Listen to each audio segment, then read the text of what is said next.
My name is Anthony Cole. I was born at Oakwood Hospital in Dearborn, raised in Southwest Detroit my entire life. I remember the first time that I heard about Jinn, I was actually in college, and I found out that essentially the Jinn is the basis of what Western media has created as a genie. From the religious aspect, you read into it and you're like, okay, God made man, God made Jinn. And then you find out they're made from smokeless fire, and just all that stuff really started to interest me just from a story aspect. It was just interesting because I could tie it back to something that happened to me when I was a kid, and that I have no explanation for even to this day. When I was an infant, my mom purchased a house in Southwest Detroit. It was right across the street from a cemetery. It's a Woodmere Cemetery. There's talk and legend that the houses that are built are actually built on what used to be cemetery property. One of the premises of my mom purchasing the home, the owner said, I will sell it to you, but you have to continue to rent the upstairs to my son, which my mom had no problem with. It was a big enough house. It was a 2-family flat, separate entrances. She had no problem. So a couple years after we moved in, the son died, and he died in the house. My room shared a wall with the outside stairwell that leads to the upstairs, the separate entrance. So I'm in the room, and it's probably been about like 15 minutes since I've been in there, and I hear something. It sounds like the equivalent of a bowling ball falling down the stairs. So I get up and I go to the door and I open it up and I look up the stairwell. I see nothing. There's nothing at the bottom of the stairs. I'm like, that was really weird. There's certain times when things just seem surreal, kind of like things have an aura to them. Kind of like when someone zones out or they get tunnel vision. Same kind of effect. The next day I'm telling my mom about what happened, and she goes, well, the guy that used to live at the house, he was an avid bowler. Like, he would go to the bar every Tuesday night, drink, bowl, come home. And the creepy thing was, when my mom's telling me the story, it was a Wednesday.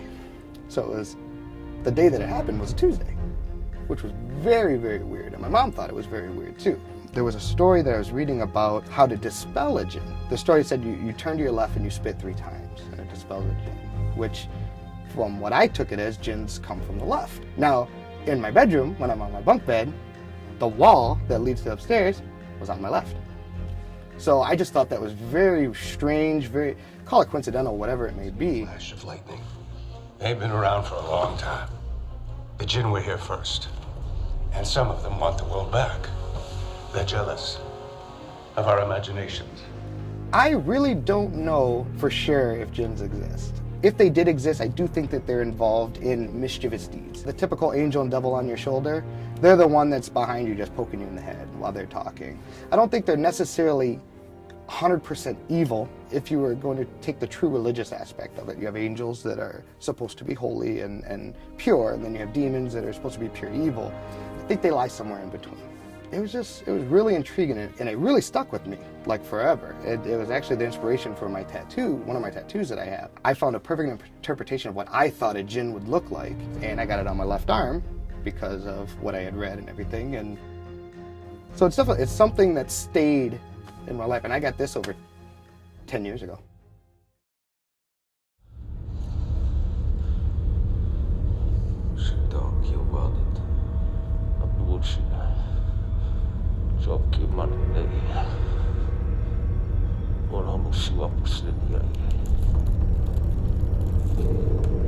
In regards to when I first heard about the movie, one of the pharmacies that I was working at is actually in Hamtramck, and there was a little bit of a buzz about it a few years ago.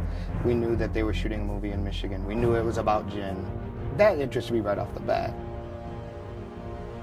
And I saw the car. I saw the picture of the car. I was like, okay, he's either going to be like a Crow-style character, or there's somebody that's going to be else in the movie that's going to have just as attention, maybe like a Van Helsing type character. Being that it's shot in Michigan was great too, so that it definitely drew me into it. And the car looked really nice too when I saw it. So whoever designed that, props to you. So.